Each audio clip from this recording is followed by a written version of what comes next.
మీలో ఎవరైనా health insurance policy తీసుకోవాలనుకుంటున్నా, లేకపోతే హెల్త్ ఇన్సూరెన్స్ పాలసీ తీసుకున్న తర్వాత కూడా నాకు ఎంత ఇన్సూరెన్స్ కవరేజ్ ఉండటం ఇంపార్టెంట్ అని తెలియకపోయినా వాళ్ళ కోసం ఈ వీడియో రికార్డ్ చేయడం జరుగుతుందండి. నేను మీ నరేంద్రని మనవి వెల్త్ ప్రైవేట్ లిమిటెడ్ కంపెనీని రిప్రజెంట్ చేస్తున్నాను. నేను ఒక సర్టిఫైడ్ ఫైనాన్షియల్ ప్లానర్ని. ఎప్పుడైనా సరే ఒక హెల్త్ ఇన్సూరెన్స్ పాలసీ చూస్ చేసుకునే ముందు కంపెనీ ఎంత ఇంపార్టెంటో, నెట్వర్క్ హాస్పిటల్స్ ఎంత ఇంపార్టెంటో, టర్మ్స్ అండ్ కండిషన్స్ ఎంత అయితే ఇంపార్టెంటో, వీటిలన్నిటికన్నా ఇంకా మోస్ట్ ఇంపార్టెంట్ అసలు నేను ఎంత ఇన్సూరెన్స్ కవరేజ్తో నేను పాలసీ తీసుకోవాలి.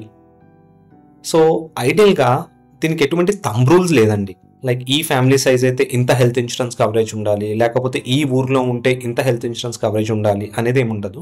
బట్ జనరల్గా ఒక హెల్త్ ఇన్సూరెన్స్ కవరేజ్ డిసైడ్ చేసే ముందు ఒక 4-5 ఇంపార్టెంట్ ఫ్యాక్టర్స్ ఉంటాయి అన్నమాట. సో ఫస్ట్ ఇంపార్టెంట్ ఫ్యాక్టర్ ఏంటంటే మీరు ఏ ఏజ్లో పాలసీ తీసుకుంటున్నారు. సో మీ పాలసీలో ఎల్డర్లీ పర్సన్ యొక్క ఏజ్ ఎంత అనేది ఫస్ట్ ఇంపార్టెంట్ ఫ్యాక్టర్ అండి. అండ్ సెకండ్ ఇంపార్టెంట్ ఫ్యాక్టర్ ఏంటి అంటే మీరు ఏ ప్లేస్లో రిసైడ్ అయి ఉన్నారు. అంటే మీరు మీ సిటీ ఆఫ్ రెసిడెన్స్ ఏంటి, లేకపోతే కాస్మోపాలిటన్ సిటీలో ఉంటున్నారా, మెట్రోపాలిటన్ సిటీలో ఉంటున్నారా, లేకపోతే విలేజ్లో ఉంటున్నారా అనేది కూడా సెకండ్ మోస్ట్ ఇంపార్టెంట్ ఫ్యాక్టర్ అనమాట. And third most important factor ఏంటి అంటే మీ లైఫ్ స్టైల్.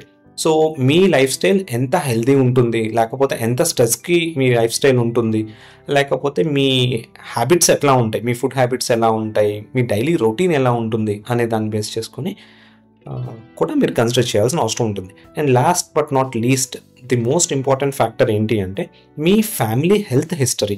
మీ ఫ్యామిలీలో ఎవరైనా డయాబెటీసా, లేకపోతే ఏమన్నా ప్రొలాంగ్డ్ ఇల్నెసెస్తో ఏమన్నా ట్రీట్మెంట్ తీసుకుంటున్నారా అనేది కూడా చాలా ఇంపార్టెంట్ అండి. సో వీటిలో నేను చెప్పిన ఏ ఫ్యాక్టరు స్టాండ్ అలోన్ కింద తీసుకొని మీ కవరేజ్ని డిసైడ్ చేయొద్దండి. 4 ఫ్యాక్టర్స్ని మీరు కన్సిడర్ చేసి సో మీకు ఏది యాప్ట్ అవుతుంది అనేది మీరు తెలుసుకొని మీ కవరేజ్ని డిసైడ్ చేయండి. ఇంకా సింపుల్గా చెప్పాలంటే మీరు ఎటువంటి హాస్పిటలైజేషన్ బిల్కి మీ అసెట్స్ డిస్పోజ్ చేయాల్సిన అవసరం పడుతుంది, లేకపోతే మీరు బ్యాంక్ లోన్కి వెళ్ళాల్సిన అవసరం పడుతుంది అని మీరు ఫీల్ అవుతారో అంత ఇన్సూరెన్స్ కవరేజ్ మీకు ఉండటం చాలా ఇంపార్టెంట్ అండి. ఆర్ ఎల్స్ ఒక ఫ్యామిలీ ఆఫ్ 4 మెంబర్స్కి ఇవాళ ఉన్న పరిస్థితుల్లో కనీసం per person 10 lakhs of health insurance coverage ఉండడం చాలా ఇంపార్టెంట్.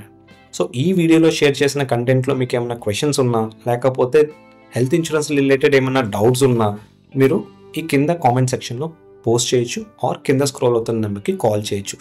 ఈ వీడియోలో షేర్ చేసిన కంటెంట్ కనుక మీకు హెల్ప్ అవుతుందని భావించినట్టయితే మీ ఫ్రెండ్స్ అండ్ ఫ్యామిలీ మెంబర్స్కి షేర్ చేయండి. Keep watching us. Thank you.